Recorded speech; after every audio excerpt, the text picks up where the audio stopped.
Hi guys, ఈరోజు మేము మీ ముందుకి మినియేచర్ టాయ్స్తో మీ ముందుకు వచ్చేసాను. చూడండి ఎంత క్యూట్గా ఉన్నాయో.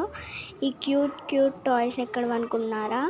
మేము నిన్న అంటే సండే మేము ఫిబ్రవరి వెళ్ళాము. అక్కడ మాకు జాతర జరిగింది. అంటే అమ్మ, తాతయ్య, పెద్దనాన్న వాళ్ళందరూ ఉన్నారు. అప్పుడు మేము నైట్ వెళ్ళాము.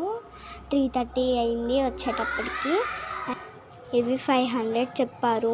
మా మదర్ అండ్ డాడీ 350కి అయితే తీసుకున్నారు. మీ మదర్స్ అండ్ మీ డాడీస్ కూడా ఇలాగే కదా. మా మదర్ అండ్ డాడీస్ ఇలాగే బేరమాడి ఏదైనా కొనేసుకుంటారు. అండ్ నేనైతే ఇది చాలా బాగా నచ్చింది నాకు, అందుకని నేను ఇష్టపడి కొనుక్కున్నాను. అండ్ నాకైతే చాలా నచ్చింది. మీకు ఎలా అనిపించిందో? మీకు కూడా కొనుక్కోవాలనిపిస్తుందా? అయితే సబ్స్క్రైబ్ చేసుకొని వెళ్ళి చేపలండి. Bye friends.